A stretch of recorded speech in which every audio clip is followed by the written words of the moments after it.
Greetings. Greetings. This is Uncle V, Uncle Vigilante, and I unapologetically cover Epic Cash.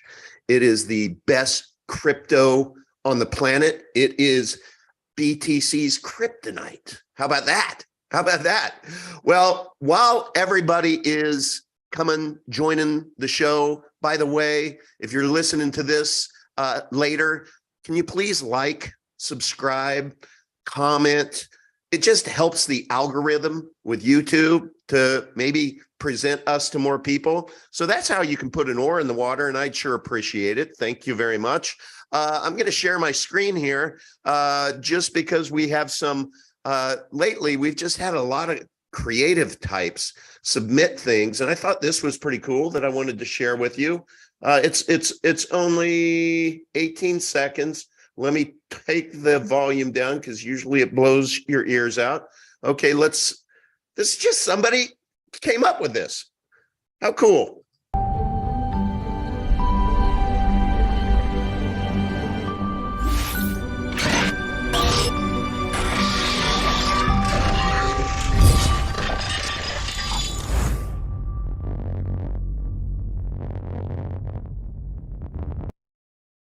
Is that not cool? I mean, I just love it. And by the way, here's another shout out. I want to shout out to, let me share my screen, to my good buddy. I want to introduce everybody to, there we go, right there. His name's Eric Schmidt. When I first came out of college, this was like my boss. He was he was a guy I reported to, my first job, and God bless him, he retired, but we ate every day. Our office was right next to Mel's Hot Dogs. For 8 years, we ate lunch there every single day. I can't believe it, but not one calorie do I regret. So he was in town yesterday, and we had a great long lunch talking about kids, the good old days, and what else? Of course, Epic Cash. And it was really cool because he's not been into crypto, but he is getting into crypto. He's a real research guy. And so I gave him lots of breadcrumbs.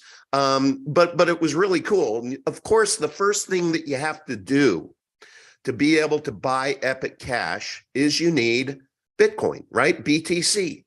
And so, people in the comments, maybe you can share, maybe Enrique, you can share, I think like Coinbase, and it's been a long time since I've done this, but I think with Coinbase, you connect your bank account to Coinbase, you set up an account, you get your fiat on ramp to Coinbase, and then you can buy BTC. But I don't think that you can take the BTC off for like 10 days. I think that's the number. And I verified this. I did a little bit of Google searching, and here's a guy who had his coins on Coinbase, and this is him calling customer service of Coinbase. Let me show it to you. He's wondering why the hell it's taking so long, because he knows the Epic price is running and he can't get his damn BTC off. So let's just listen in. Wait, did I share sound on that? Yes. Oh, you could? You can hear? I heard it. Oh, you did? Okay, then I'm going to go back and just I'll rewind. But yeah, this is what happens when you're waiting 10 days for your BTC to clear Coinbase.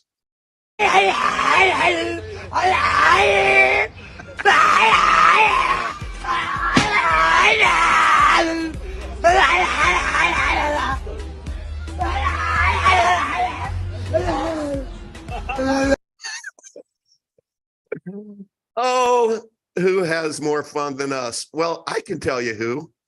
Enrique. Enrique is our one of our guests today. We have Max Freeman in the house. We have Izzy, who I asked him to come on because there's a very important question that I want to be able to ask him. And we're going to have some fun today. What is Pirate Mourn? not pirate porn, pirate Mourn. We're going to take a deep dive into that. But before we do, I want to share with you that there are a lot of scammers out there that, because Enrique is running point for the fundraise, scammers gonna scam. And this is how Enrique manages a scammer. This scammer was trying to act like he was Diego or ARRR, who created our Epic Pay wallet. And I'm going to read it to you because it's kind of hard to read. But all right. So this dude, okay, I'm put it on this screen. So hello, Jose. Thanks for reaching out. What seems to be the issue you're experiencing with your wallet? Did you get the solution to error already? And Enrique says, who's this? Why can't I see our previous text history? And he said, it must have been offloaded. I apologize for that. So this guy is behaving like he's Diego, right? Yeah. Enrique knows Diego very, very well. If you could do a brief rundown of all that you are facing with using your wallet, what's your name? Oh, you can see that my name's displayed in my profile, right? It's ARRR.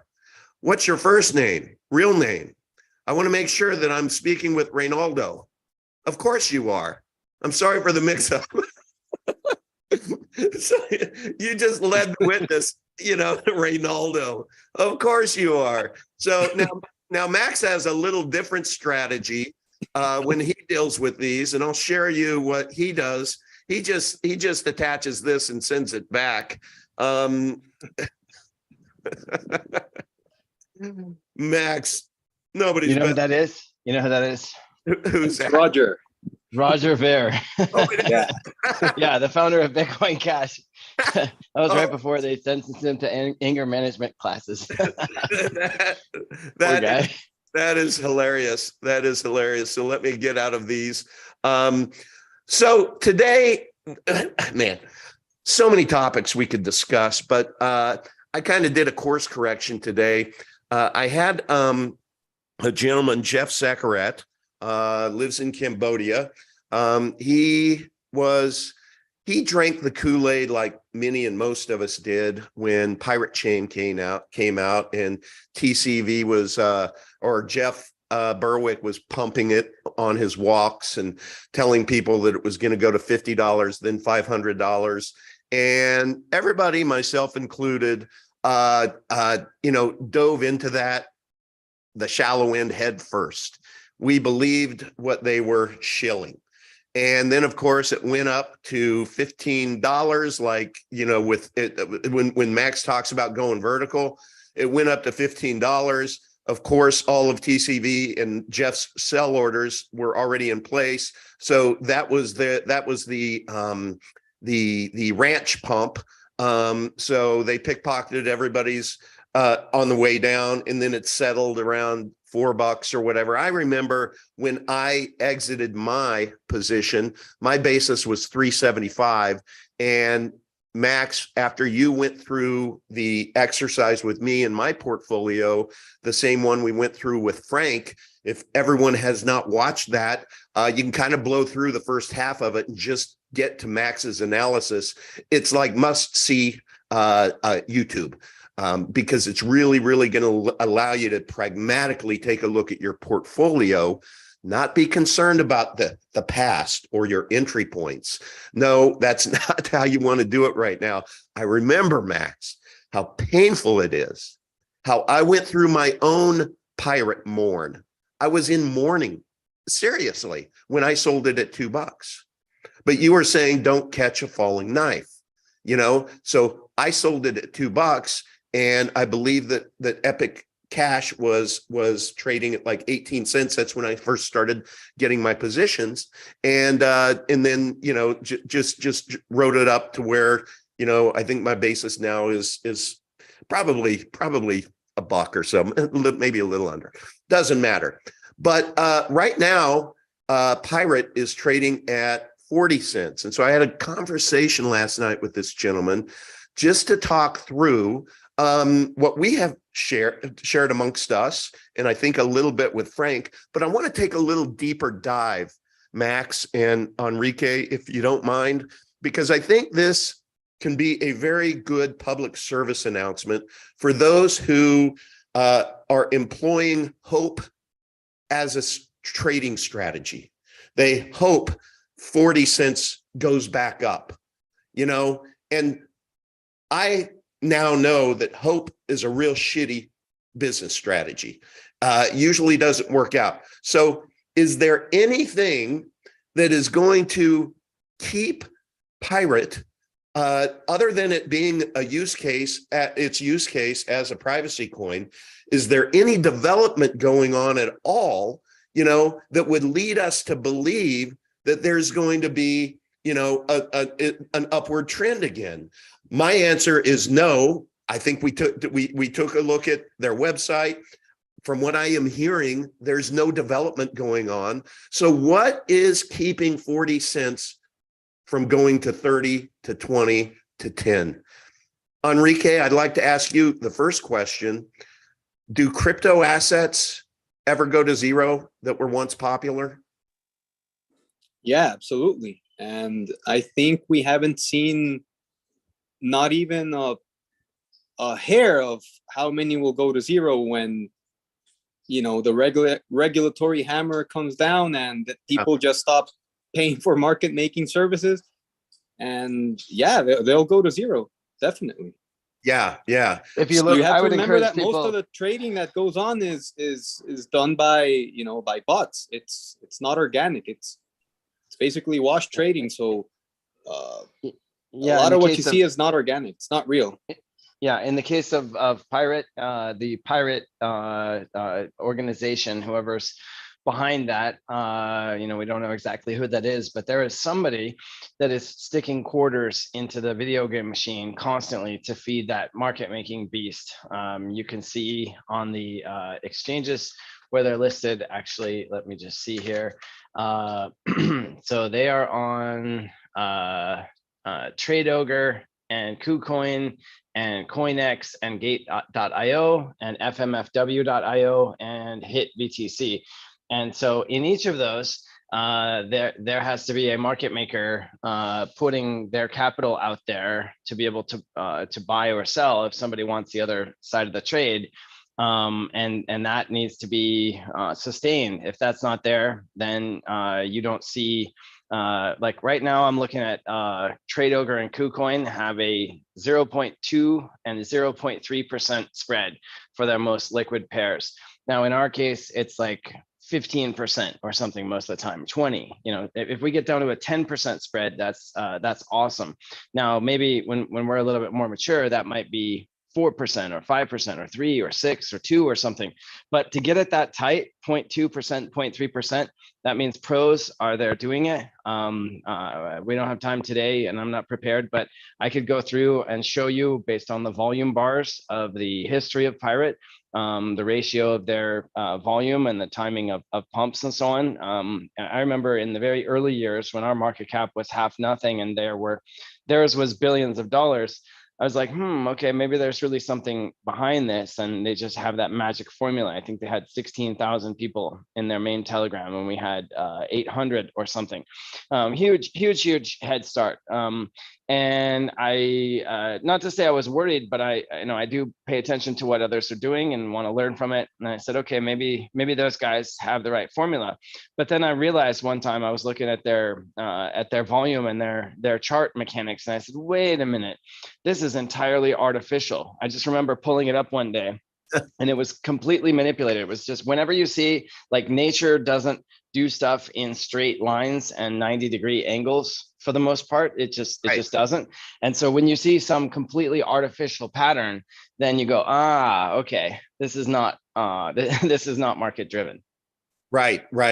So let's just take this a step further because this Jeff guy that I spoke with from Cambodia last night and this morning, he had a nice position, and let's call it for math's sake $100,000 initial entry position, right? Spend $100,000 on it.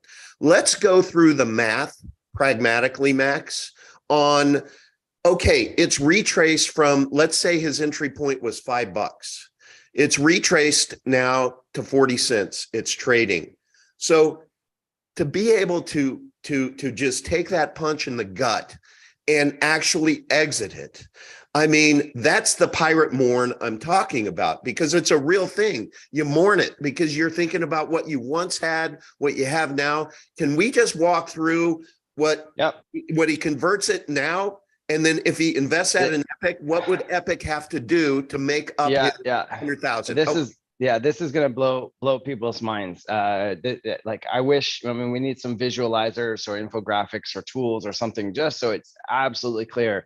Because once you see it this way, you know, like you did, like Frank will, based on what we did, like almost all of us do, over time, you go from toe in the water. Okay, this is interesting. Let me throw $50 at it and watch it, to shit. You know, it would have been life-changing if I had just had the interest to study it more and then discover what I now know, which is that I should have gone all in or more in sooner.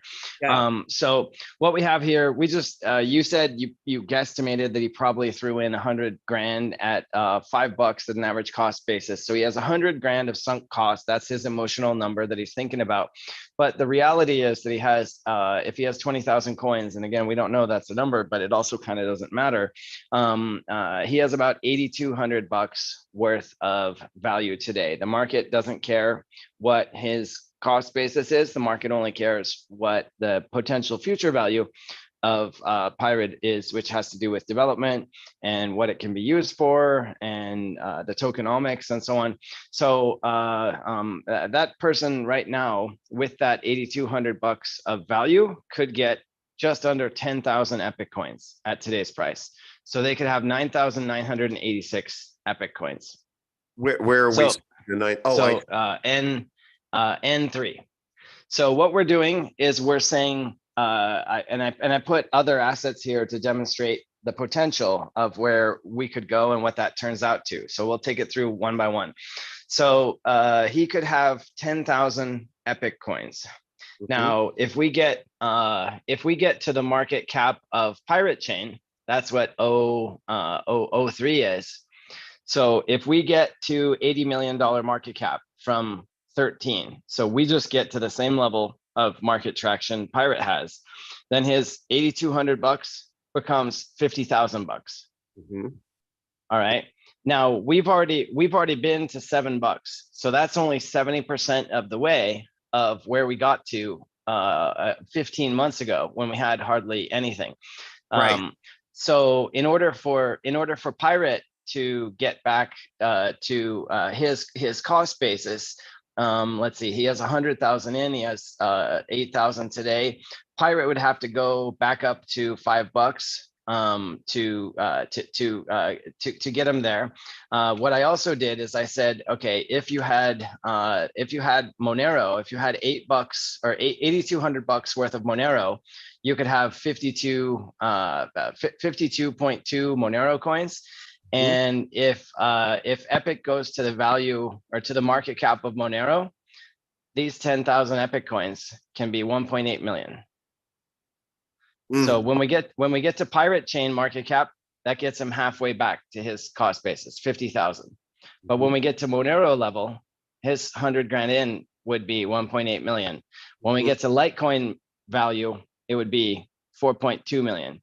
When we get to BTC value, that's 236 million. Off of $8,200. Off of $8,200. When we get to BTC value, $236 million.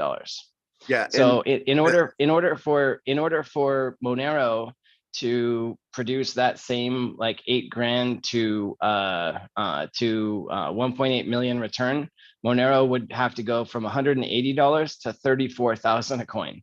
Wow. Can anyone here see $34,000 Monero? I don't think so.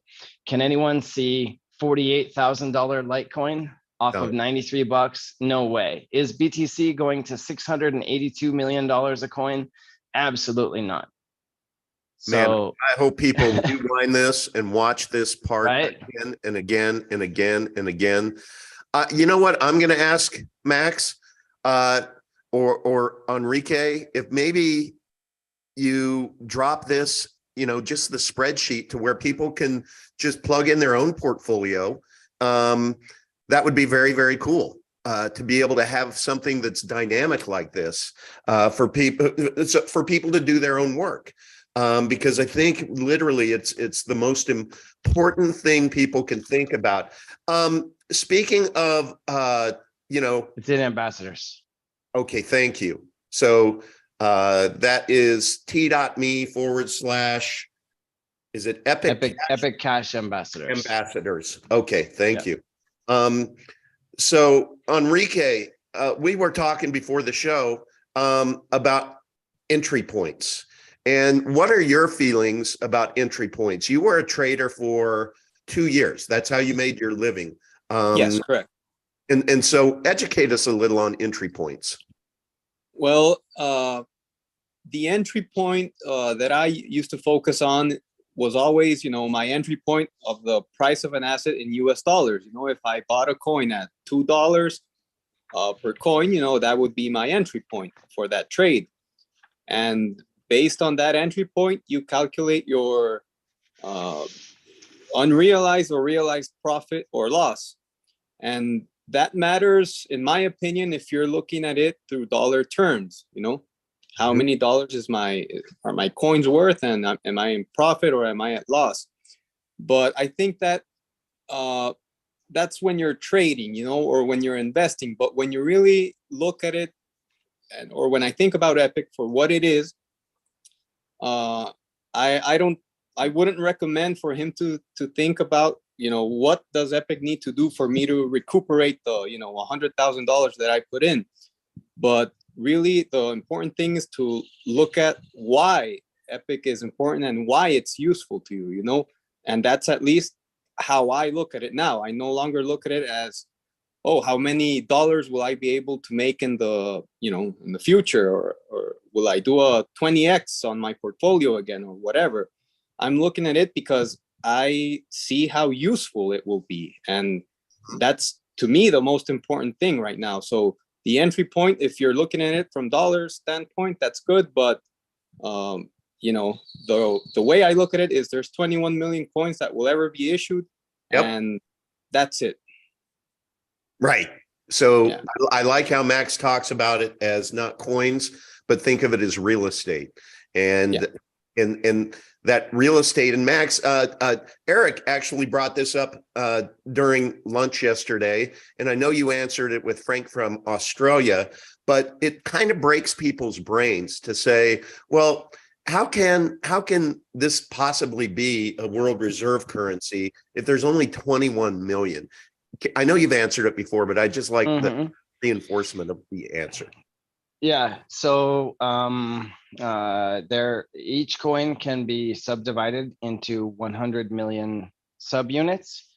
We did the math last time, and I think we got it wrong. So let me just see. 21 million times 100 million equals 2.1 quadrillion. Okay. So you can think of the supply as not 21 million, but 2.1 quadrillion.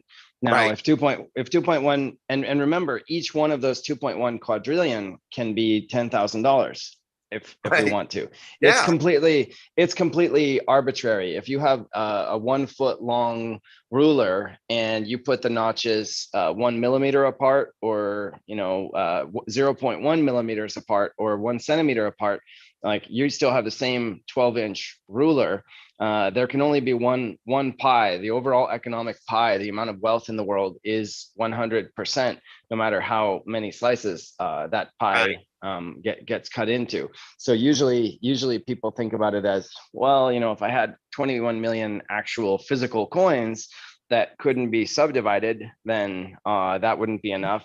And they also can't imagine that a single coin can be $10 million, but it absolutely can. Now, $10 million sounds like a lot of money today, but 10 million Venezuelan bolivars was also a lot of money at one point. 10 million Zimbabwe dollars, or Hungarian forints. 100 trillion. Yeah, exactly. So, I mean, if you just imagine like zeros getting added to the end, and that actually happens at an accelerating rate in these terminal end stage fiat Ponzi collapses. There's a great book I recommend everybody read if you're into this kind of stuff, called When Money Dies, that talks about Weimar Germany in 1923. And post World War I, it took a good 4 or 5 years for it to really kick in, but people were just completely demolished over the course of a little less than a year, once that inflation, which has really been cooking for many years at that point, but like most exponential phenomena, it's tricky. You don't really notice it in the beginning, as it's gathering steam. I mean, ultimately, I always work back from the 10 trillion market value of gold, which would put us over 500,000 a coin, or the, let's even just call it 100 trillion, which is really more like 500 trillion of fiat currency, which would put us to 10 million a coin.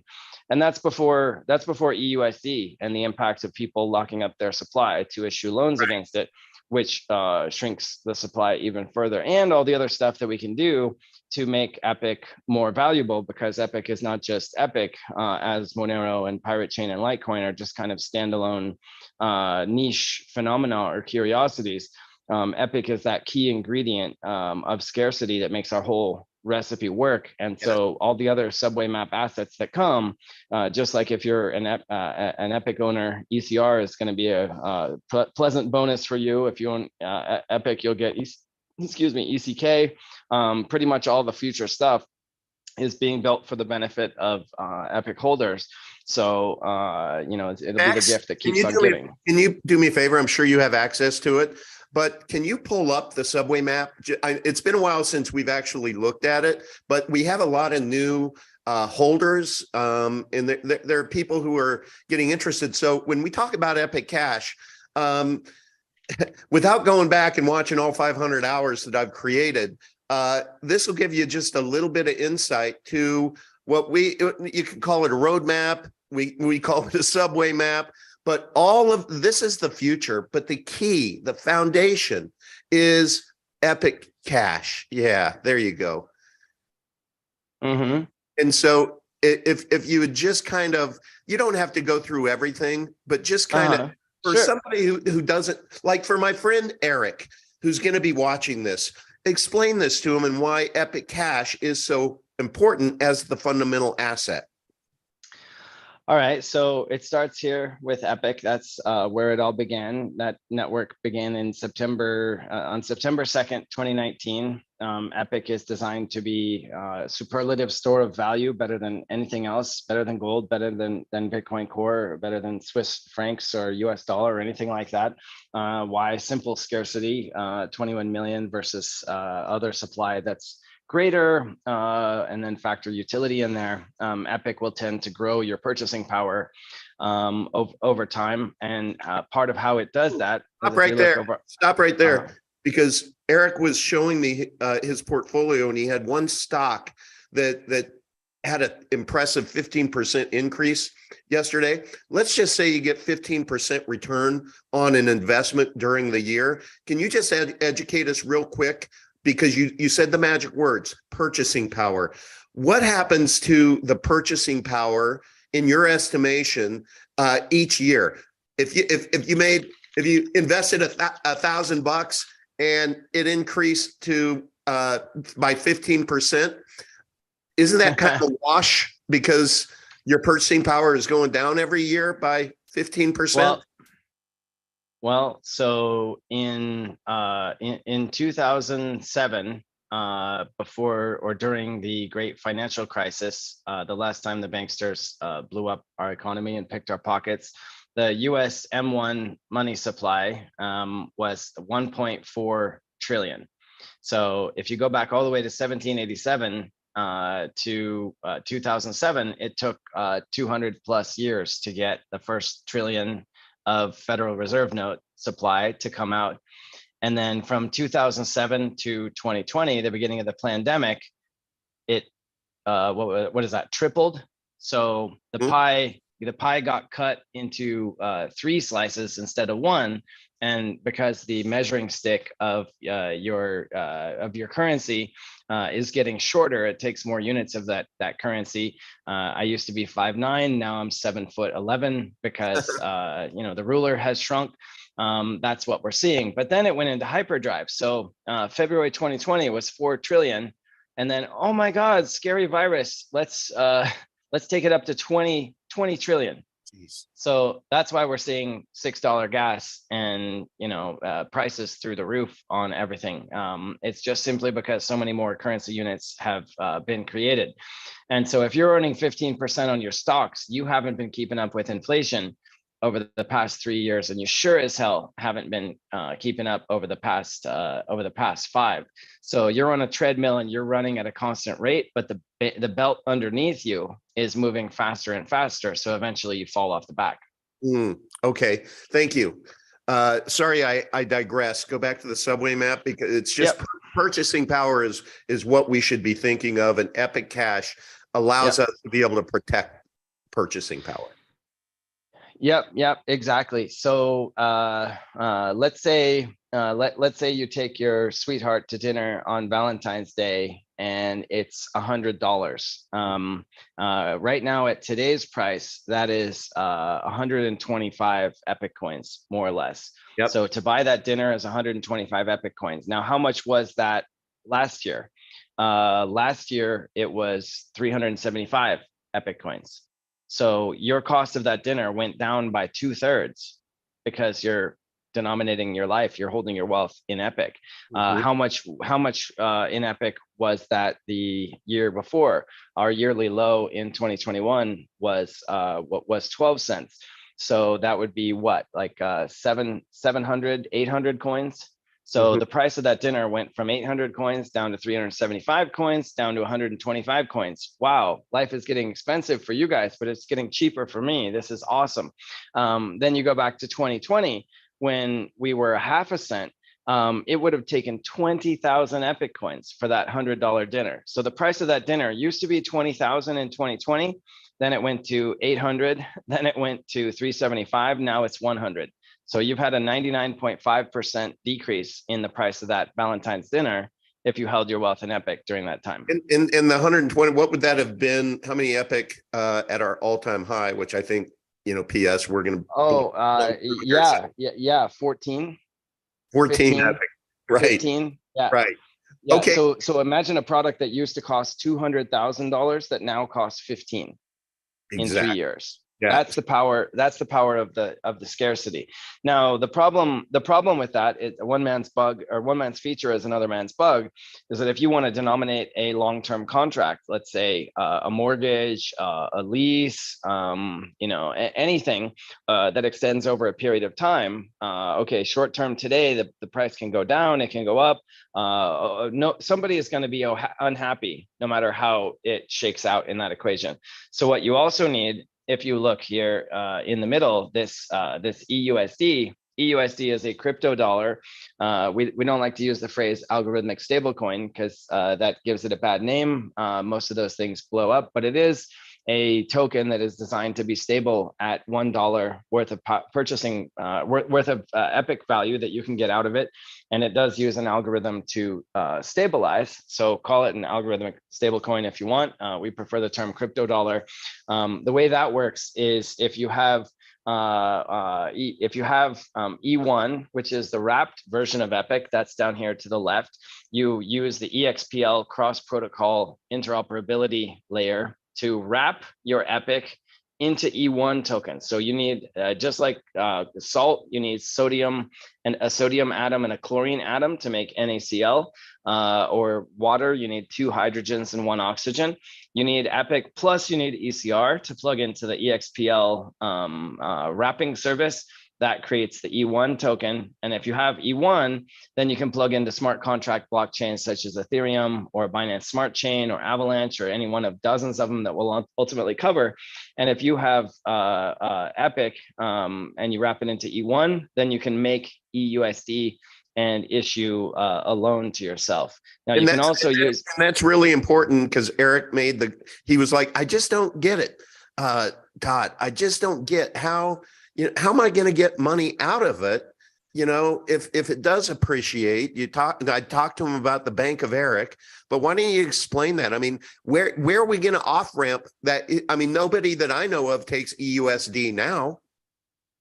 Well, so if you go to let's see. So let's say BitPay as an example.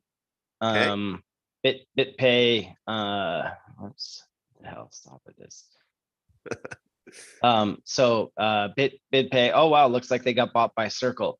But basically, there's BitPay, there's Coinbase Commerce, there's dozens and dozens of companies that coinpayments.net is another here. Let's look at this. Okay. So coinpayments.net, I think they've got about 500 different assets on here. Okay, 2,300 different assets. Okay. So for I think it's 10 grand, something like that. I mean, maybe 15, 20, not more than that. It's very, very affordable for a very low amount of money, certainly within our possibility to raise for, given what we just did with CoinStore and Change Now. Yep. We cause it to be done to get Epic or E1 or EUSD or all of the above on this service. And then what it does is it takes in the crypto and spits out fiat to the merchant bank account. Beautiful. So all we have to do is do some biz dev with these guys and their 25 competitors. And then depending on if you're using WordPress or Shopify or your own website widget or whatever, that's the easy part. That's that last 1% of the journey once you've already run 25.5 miles of the 26-mile marathon. Okay, great. All right. So just real quick back to so Eric, this is the roadmap. We're not going to go into it, but I wanted you to be able to see it. I also want, Izzy, are you on the phone, on the line with us? Can you come I'm here. Yep. Hey, great. Had a question yesterday from actually Jeff, the guy I spoke to last night and this morning, the pirate guy going through the pirate Mourn. But he did it and he's out at 40 cents and he's getting into Epic. So good on him, because pirate could go to 20 to 10, etc. Could go back up. I don't know, but do your own work, do your own research. But he was telling me about this YouTuber named Crypto James, who he did an analysis on Pirate Chain. And he basically, his summary of it was, but I would never invest in Pirate Chain because it is a privacy coin. And I think we get lumped into being a privacy coin when the fact is that's not our use case. Can you educate us a little bit about it and his reasoning why he will stay away from any coins that are private? Is he says the government's reaction to it at any point in time, they're going to be able to slam their hammer down and basically declare private crypto illegal. Do you have some comments on that? Can you help clear this up? I know you're smart in this area.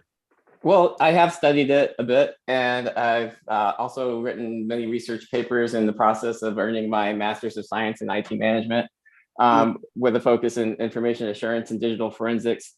So yeah, I have several years of analyzing legislation and how the various legislative enactments have changed over the years. A good example is after 9/11 in the United States, they did the USA Patriot Act, which was a knee-jerk reaction to a very terrible event, and it needed re-examination as the years have gone on. It's been rewritten and adjusted to restore liberties that were at first seized and taken away from civilian populations. And so this I think we're seeing some knee-jerk reactions as people are realizing the disruptive technology that is cryptocurrencies taking hold and being more prevalent. So we hear about that in the EU and the European Union. They're drafting plans to ban privacy cryptocurrencies. But you have to pay attention to where this stuff is happening. And oh, by the way, I do want to point out that I do get this question a lot on TikTok. I'm active on TikTok. My channel there is @istrue. There's some tremendous cryptocurrency leaders over there, and some leaders that don't realize what a cryptocurrency exactly is, but I think they're learning, and they're hearing me, and they're hearing what I say about Epic Cash and what I'm saying about privacy coins in general. So I want to give a shout out to Dark Horse on TikTok and Crypto Never Sleeps on TikTok. I think these will be potential people that we'll see more in the Epic Cash community as the days coming. And so, okay, so I'm not done. Yeah, no, I'm welcoming these people. If they come and Yeah. listen to this, welcome. Absolutely, definitely. So what about the privacy coin? Like, where would this happen? Okay, so we're Epic Cash is a decentralized network of thousands of nodes in hundreds of countries and thousands of cities.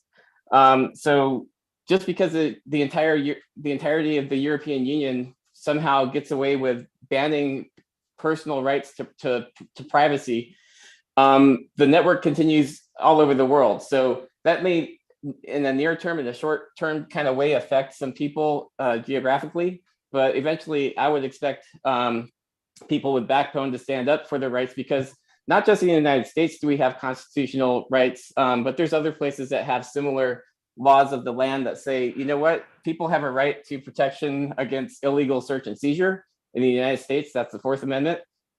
So it's not just, local law, or this is the law of the land. This is constitutional law that says, if you want to come see my business, you need a search warrant. Yep. So so when they make these laws, they have to, it's a whole legislative landscape to navigate, and the law cuts both ways. So I look forward to, I think it's exciting to see these kind of cases play out and go before the Supreme Courts of the various lands where these things happen. So there's that. So what else do I have here? And I just want to make a quick comment that prohibition worked pretty well. Yeah. So I think liberty is important. I think that's the true strength of a nation is liberty and inclusiveness across the population. And the more liberty you have, the more chance you have of being a nation that actually lasts. But so people were just mentioning why earlier, like real estate. So that's kind of off the topic though, but yeah, that's pretty much what I had to say about the legislative, concerns about privacy coins. There's valid reasons. It's mentioned it's not mentioned enough. The broader narrative in cryptocurrencies. First of all, most people holding cryptocurrencies hold things that resemble securities more than they do cryptocurrencies. Right. People should get out to cryptoratingcouncil.com, which they go deep into the law of what's a security and how various coins would be ranked as a security, or and so they give a ranking from 1 to 5, 1 being the highest score. Coins like Bitcoin and Dash and Litecoin and coins that are proof of work mineable tend to score a 1. It's out of date information. They haven't updated their scores, and I actually disagree with their scores. I think they rank Bitcoin as a 1, but because of the ASIC mining part of it, I think that at least gets it up to a 2 because of how centralized all that is. If they're going to use proof of work as a measuring stick, they should really consider how proof of work is done, and it's not done better anywhere else in the cryptocurrency ecosystems than it's done in Epic Cash, and we outperform Bitcoin in that measurement. But yeah, what else? So can I put this out into the universe? I know I've said it myself that we are not a privacy coin. We just happen to be a coin whose transactions are private. And I said that to Jeff yesterday, and he said, yeah, that's going to work out really well. When the government's, bring down the hammer, that's probably not going to fly. But do either of you guys or all of you guys have any thoughts on that? You know what will fly? And is the one-shot response to this whenever it comes up is because we have E1 coming. If you want the scarcity characteristics and to be able to ride it around on DeFi rails and comply with that type of law where you live, then just use E1. I mean, so Yeah. we have a complete answer. Governments banning privacy technologies will make not one whit of difference to us. In fact, all it will do, like you tell teenagers they can't drink beer, they want it even more. You know, and driving up artificial scarcity and eliminating competition and all that good stuff. So I'm not concerned about that at all. I think on balance, it's actually a positive for us. Is there any way? 100% agree. And since you mentioned E1 and like where E1 will exist, you know, that's our gateway into across all of the network ramps in the cryptocurrency ecosystem. So that includes like the centralized exchanges. And so when people are reading this stuff, they're just kind of getting the broad strokes and interpreting it as a across the board ban on privacy coins when they're really talking about regulating on centralized exchanges. So yeah, almost all the regulation thus far is aimed, like they know they can't control individuals. It's like World War II, the Japanese talking about invading United States. It's never going to happen. Why? Because there's a rifle behind every blade of grass. So you can't go home to home and enforce that. But what you can do is go to the regulated intermediaries like Coinbase, like Gemini, like Kraken, like, you know, pick a name, and apply the pressure there. So all that does is, again, crush the competition and increase the demand for our model, which is self-custody, self-validated, run your own node, run your own mining. That just accelerates the transition to us, unlike anything else that I can that I can think of, really. That's great. Shout out to Monkman and Manhattan, my two guys who helped me with thumbnails. So we didn't have a thumbnail coming into this, and I didn't know that they've been working on it while we've been on air. So let me share it with you. What is the name of this? What is Pirate Mourn? Well, it has to do with this. You guys are great. Oh, that is just so funny. you can't go back in time and undo the first mistake you made, but you can avoid making a second mistake, compounding your earlier mistake by emotionally clinging to the failed dreams of what you thought before. Life is a journey of learning, and you know, education is expensive. And so if you took a hit and rode Pirate down from $5 to 40 cents or whatever, missing out on the next winner because you have a hopes-based strategy and have smoked that hopium and have a wish-based, you know, thinking, that's really not going to work. So you have the choice to not make a second mistake or to make one. And as I always say, in an age of information, ignorance is a choice. So if you're taking the time to listen and absorb what we're putting out there, then the answer is clear. It's just math. It's just logic. Hey, Max, can you do me a favor? I know this is out of the left field, but can you pull up and do your analysis that you did with Frank and his portfolio? Can you do the same with Digibyte? I know that Jeff has Digibyte, and he really likes it, or and he made the statement that he doesn't think that he'll pivot everything into Epic Cash. So I'd like to kind of the end of the show, just because he mentioned it, just have you go through your analysis, and then Enrique, I'd love to end the show on your thoughts on crypto portfolios. If it does make good sense to be narrow and deep or shallow and wide on, you know, a large portfolio, or, you know, in my case, in your case, all in Epic Cash. Let's look at the history of Digibyte, and I actually think there's a lot to like about Digibyte. They don't have polyphasic, but they do have very early rudimentary form of multi-algo. Unfortunately, it uses multiple algorithms that can all be done by the same type of hardware, so it doesn't really get the benefit. And I think they all run 100% of the time. I might have that wrong, so you don't get the energy benefit the way we did it. But I mean, the numbers don't lie. So as I always do, looking back to the peak, Digibyte today, it is what is it? It is 49 sats. So 49 sats at its peak glory days. The best day Digibyte ever had, it was 1,250 sats, something like that. So imagine you had a stock worth $1,250, and then 6 years later, in the most rocking bull market in the history of that industry, your $1,250 is now $49. That's what's happened to Digibyte. So I would encourage that person to go back and say, okay, we can't predict the future, but if you're walking on a path and you keep walking that path, then you're probably going to keep going in the same direction. And so what are we here? Okay, we're just bleeding out value constantly, bleeding. When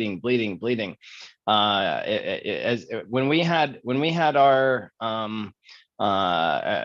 our value overflow incident in our near-death experience in March of 2021, this thing was trading over 4 times, almost 5 times the amount that it is today. So you've evaporated 80% of your value holding on to this thing in 2 years. And I just don't understand the allure, the appeal.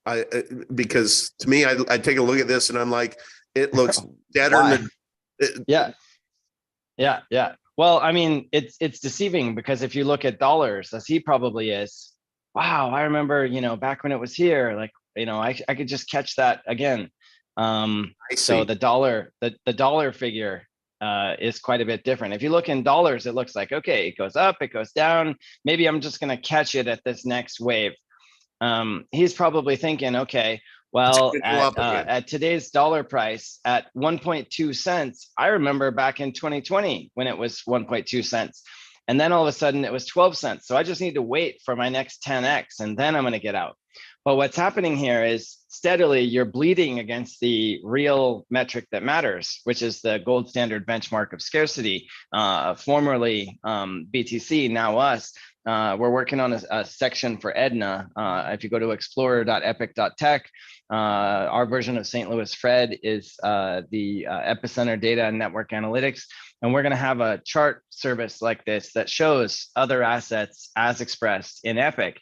And it's just going to be a bloody massacre mess. There's not a single asset in the crypto sphere that I can think of. I mean, maybe a handful of random exceptions or, standout successes that really knocked it out of the park, which if somebody knows how to pick those winners, call me. We'll start a hedge fund together and make a lot of money. I certainly, can't do that. I have one horse that I believe in, and that's Epic. So 22,000 assets, we've beat 99, point X percent of them, and probably will continue to based on our fundamental design. So this Digibyte has what is that? 1,000 million billion, 21 billion supply versus 21 million. So there's 1,000 times more. 1,000 times more Digibyte, and it's also valued already at 183 million, and we're at 13. So you get, and 61,000 people are watching it versus 1,800 for us. So it's just harder to move the needle on a big number than a small number. Yes. So, yeah. So thank you. Okay, Enrique, why don't we wrap this up? I'd like your commentary on whether it makes sense to have a crypto portfolio to where you have little BTC, you have little XMR, you have et cetera, ETH, versus just arriving at the conclusion we did, which is, one asset is just fine. It's a lot more hassle-free. Well, I think it depends to have everything on. It all depends on what kind of asset you're all in, because if you're all in on BTC or Ethereum, we can debate all of the risks that has. And so more than discussing whether it's better to have, one large position or 10 positions, I think what matters is the quality of the project. And in my, in my experience, in my case, when I found Epic and I started to learn more about it and got involved and, realized, how there were currently we have over 300 contributors, and how it's all, set up and laid out for its development to occur. For me, it became a no-brainer after a few months that I should only have, one position, and it's Epic. Before, I used to have a lot of positions. When I traded, I had, 20, 30, even more at times. But, I then thought, why would I have money in a project that I don't even know what the hell is going on, rather than just news that you see on, on whatever news source you can find. You don't really know what's happening. Whereas with Epic, because of the way it's structured, you can see, you can work, you interact with the different parts of the ecosystem. So it's, for me, it's a no-brainer. And you actually have some bona fides of knowing your numbers. You're a CFO, right? Yes, correct. Yeah. So, and thank you for everything that you do for Epic Cash. And yeah, this is kind of a good note to end on. Just to update everyone, or why don't you give the update, Enrique, on our recent fundraisers? What was the goal? Where are we now? And what do we need to punch it into the end zone? Sure. The initial goal was 140,000. That was for both the coin store and Change Now listing fees and liquidity, backups that we wanted to have. And so far, we've received 130,000 out of the 140,000. So it's, over 90%. Awesome. We're almost there. So, we're going to leave it open, and hopefully we'll get to 140. And so what for somebody that might want to be able, let's just use 10,000 as the number, who might have 10,000 spare dollars just lying around. How would they contribute, and what do they get in return for that? Sure. Well, they just need to DM me. My username is in the main chat on pinged messages, and they would have to DM me and say with what coin they want to contribute with. And how it will work is that they send us the coins, and then in return, for each dollar that they contribute, they get 2 EIOUs and 1 ECR. The EIOU is a token that will be redeemable for $1 worth of Epic in the near future, and the ECR is the governance token. That hasn't officially launched, but it will be, a token that's traded and will have a lot of value in the future. I think that's also something that, it's basically the voting rights of what goes down in the ecosystem. And you're going to want ECR, because that's ultimately how you open up the bank of Uncle V, or the bank of also that. And let's just clarify, your handle is not at Enrique. I call you that, but it's L McMurphy. So L_McMurphy, correct? Yes. Okay. Yes, correct. It's L McMurphy, and I'll paste it. Well, on the main chat, I'll send another message today, so that people don't get confused, because there could be scammers impersonating me, and yeah, we definitely don't want that. Yeah, and just PSA to end is, if anybody DMs you, and you, especially if you've had previous history with them, that chat history is going to be there. If all of a sudden Max does an outreach to me and there's no chat history, I immediately know this is a scammer. And you go look at their name, and they're very, very clever with how they can disguise it. But there is a subtle difference, I believe, always. And but just be on the lookout, because the bigger that we get, the more important that we get, the more we're just so undiscovered still. It's amazing. If you are acquiring Epic Cash now, you are an OG. I mean, like, if you acquire Epic Cash today, you're going to be considered, even though it's been since 2019 when it was launched. You are literally on the ground floor of something special. We're making history here. And man, it's kind of like, that bow and arrow, when you're pulling back the string, the tighter it gets, the more coiled it gets. Boom, man, when you release it, it's just going to go far. And that's where I feel our price is right now, is that we're just pulling back that string. And when we let it go, again, I know we don't like talking price, but I'm going to talk price. I just really fundamentally believe when you look at our history and you look at when the 7 times we've gone vertical, we're due, folks. We're due. And I'm seeing a lot of that momentum, that pent up demand, people getting off the sidelines, people like Jeff who are pivoting out of ARRR and you know, biting the bullet to be able to make the wise decision to get into Epic. Seeing that all over the place. My friend Eric, who's going to start investing in Epic Cash. He doesn't own any crypto. So as we start spreading the gospel according to Epic, you know, people are going to be paying attention. And the funny thing is, Max, and I'll give you the last word on it, please tell us, educate us on people's buying behavior. Why is it that there are so many less people lined up to buy Epic Cash at under $1 than there will be when it's approaching 10? Yeah, that's a fascinating aspect of the psychology of these markets, and it's really true. Before we get into that, I just pulled up the depth chart, and if somebody comes in with 100 grand and buys the book, it takes us up to $2.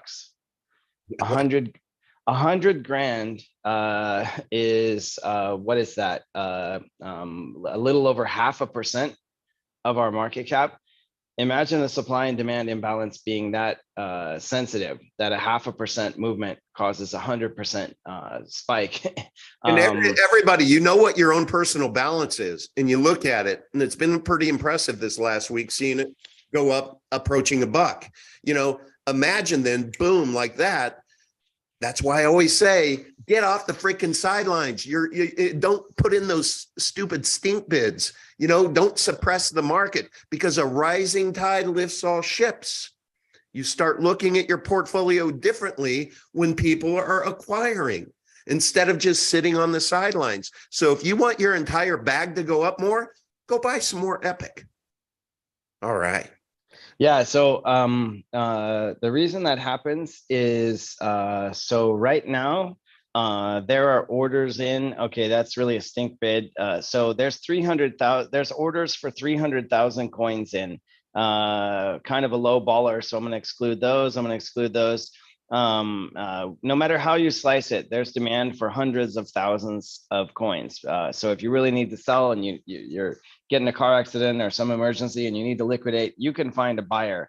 It's just going to have quite a bit of slippage right now. Imagine if all of that latent firepower, all of those BTCs that are sitting on the sideline decide, you know what, maybe we are headed for $10. $1.50 is not so bad. Yeah, I wish I could get it for 40 cents like 2 months ago, but I see where this train is going.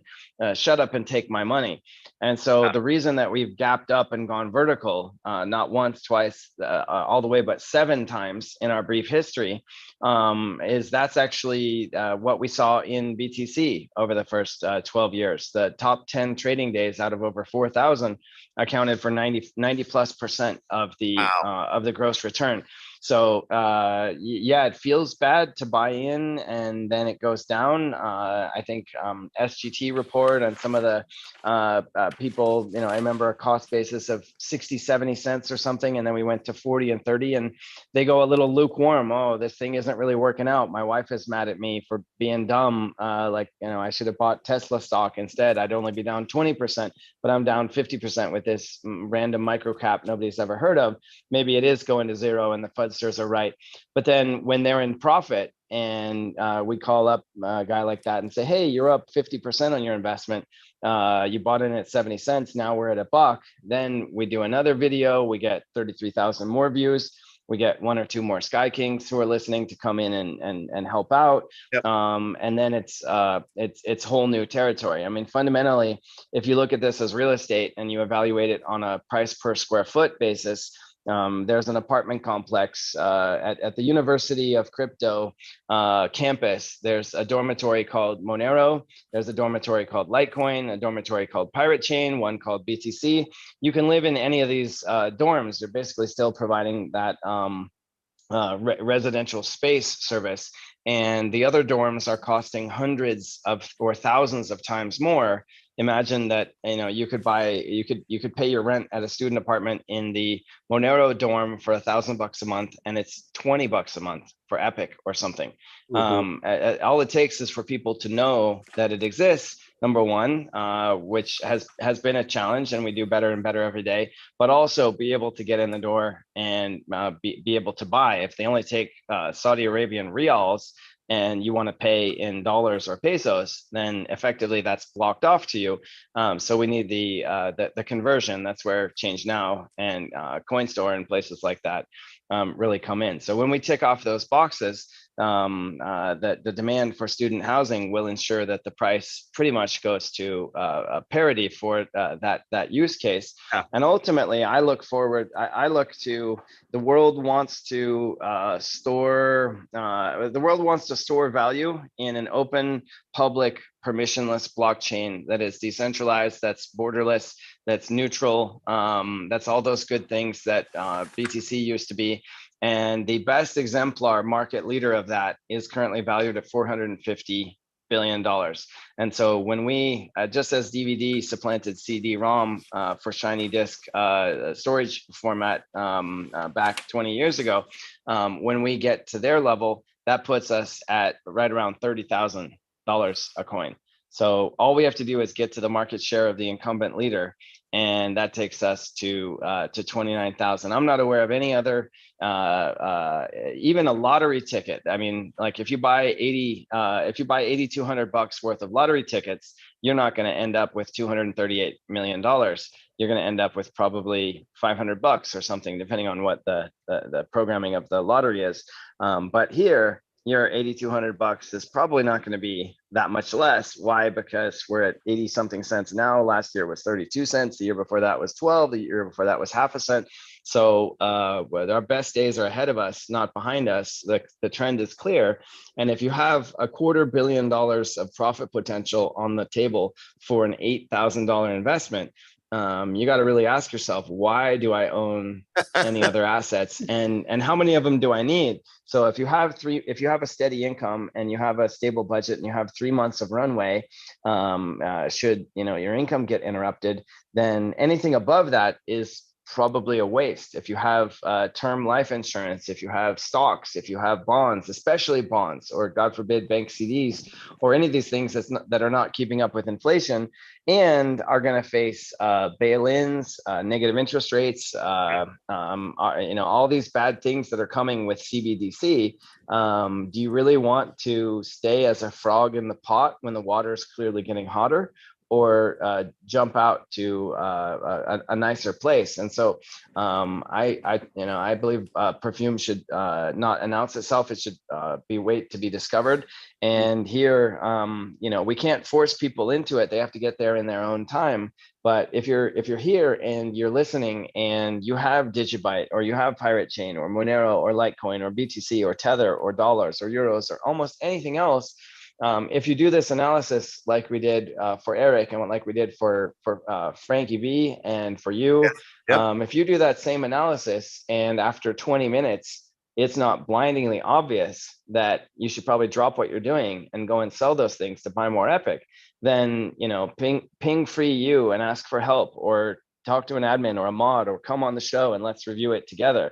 It just breaks my heart to see people be so close to financial independence and success and freedom and fulfilling their dreams in their life, most of which, money doesn't solve all problems, but money solves money problems. And all else being equal, more money is better than having less money, just in terms of freedom to do what you want with your time and stuff. So if you're not fully committed or close to fully committed, really ask yourself why, because you're probably not optimally positioned. 10,000 Epic times, you stated $30,000. I just did the math. That comes up to $300 million. I think that $8,200, Jeff, can be put to good use, and maybe more. So with that, I think that's a mic drop. I hope people are paying attention. I'm going to continue to evangelize, get off the sidelines. get the spectators off the field, because we are about, with CoinStore and Change Now and, oh, I'm sorry. Let's please, Max, can we talk about the Epic Pay wallet real quick? Take 5 minutes. Yeah. Just to talk about that so people understand. Don't freak out. Yeah. So all software has bugs, especially that written by humans. And so as an alpha release, not even in beta yet. I mean, we didn't label it that, but basically we're still in the teething troubles phase. It took 3 years to get our V1 mobile wallet out, and now we're pushing version 2 in a month. There's about 60 different bug fixes, enhancements. People have made a lot of suggestions, most of which we've been able to get in there. So to have a new car show up in your driveway, oh honey, you bought me a BMW, thank you, but God, I wish you would have gotten the different rims on it or something. Right. No, the point is you just got a new BMW, not that it doesn't have the chrome spinners like you want. So all of these issues that we're finding, as they get reported, we have a process in place to address them. And you're early in something that's very cutting edge. When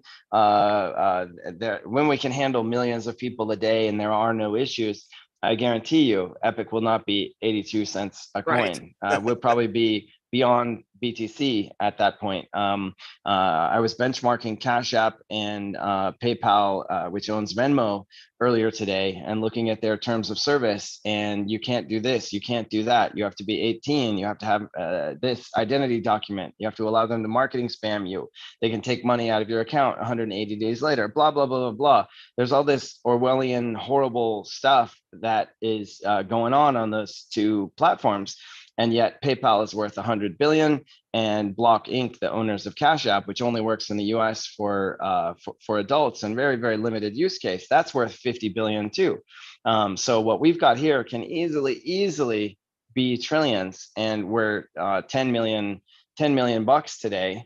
So even if we retrace our lows and are temporarily down and you have to sell, I mean, just measure the downside versus the upside, and realize that there are dozens and dozens of really smart people that are passionately working on all of this stuff. And this open model of having our user base also be our testing force, also a lot of whom are developers and get involved in helping tweak the code with pull requests and stuff, has just been a major burst of activity. When you go to the gym and lift heavy weights, it causes micro tears in the muscle, and you're sore for a day or two, but then it grows back stronger, and you can lift an even heavier weight. So what you're seeing is that muscle building process of us getting built. And it's still the best wallet in crypto. I mean, I love it. And it is. Yeah, we got over so a little more than 1,000 downloads, and we got 250 reviews, all 5-star. And for those of you who do app development or e-commerce or anything, how hard it is to get 5 stars, and people are unhappy, or even they're perfectly happy, but they had crazy expectations, and they give you 4 stars, or they're having a bad day and they give you 2 or 1 or 3. It is vanishingly difficult. I think less than 1% of things get a 5-star score, and yet there we are. I've probably had 50 different people express the sentiment that this is not just the best wallet in all of crypto, but the best money app in the world. And remember, our competition is not Mycelium or the Coinbase wallet or MetaMask or any of this crypto stuff, which is still fairly crude. MetaMask is not the pinnacle of wallet innovation. It only seems that way because of how hard it used to be. Our real competition is CBDC. And so if you spend $50 million on a pilot project and get a bunch of wonks in a room and have them write papers, and then they issue a spec to an outsourcing shop to build it, and then 9 months later it ships. I mean, has anybody ever been to the DMV lately? You want to put their ability to develop software and stay ahead of the market versus where we are. I mean, no question. So we are winning. Whatever thing that you're seeing is a good thing and cause for for those of you who freak out when it shows zero balance, you just have to keep your wallet open for 5-6 minutes. It's resyncing. And so that's the biggest issue right now. So please just know that it's an alpha and your feedback matters. You can come in to t.me/Epic Cash. You can go to the Epic Cash help desk, which is t.me/Epic Cash help desk. We make it real easy for you to remember. And if you have any concerns or if you have any suggestions, man, offer them up, please, because that's how we get better. But yes, indeed, V2's coming out with 60 bug fixes, and we're already working on V3. Yeah. And just imagine where we're going to be by the time we integrate Change Now into it, where you're not only going to have send and receive, but you're going to have buy, sell, and swap. So that's where we're heading. We're skating where the puck is going, everyone. So just be part of the ride and enjoy. Epic Cash is under a freaking dollar. There's gonna be a time where people like aspirationally as a status symbol want to claw their way up to a whole coin. I mean, a BTC coin at $24,000 is beyond the reach of most of the world's population. And so Great today point. you can have multiple of these things. And the other stuff that's coming in the wallet is people are hard at work on the translations. Right. So I think we pushed Russian and Farsi through the GUI wallet. Shout out to Atta and Mark who did that, and again Ryan C for managing that. So we've got a target to get 100 language localization packs pushed on both that and the GUI wallet. So it's getting more accessible.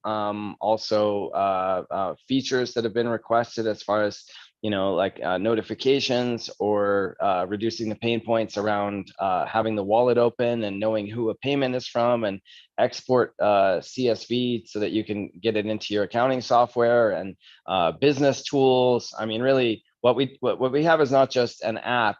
What we have is a platform for doing tons of different different wallet use cases and other things that are coming into that same platform. You mentioned buy, you mentioned swap, you mentioned sell, but also imagine borrow. So let's say you want to, yeah, baby. Right. So you want to send, as Freeman Express comes together, okay, you need to send a $1,000 wire transfer to, whoever. Okay, boom, punch in the details. And it will just wrap your Epic, block them out, put them on hold, issue you the EUSD loan, off ramp that, and issue the wire. So no bank, no fintech can compete with that. And we are a hair's breadth away. We will have everything I just described this year. God, that's crazy. That's amazing. Okay, everyone, we've gone over, but I think it was worth it. I hope you enjoyed this Epic Cash Live on Friday, my favorite time of the month, or the week. Thank you, Max. Appreciate it. Izzy, Enrique, everyone, really appreciate you coming on. We'll see everyone back next Wednesday at noon. And Max, maybe we can have Johnny come on and give us a little bit of tech insight. That might be a really good show. So we'll talk about it, but have a great weekend, everyone in the chat. We love you. Cheers.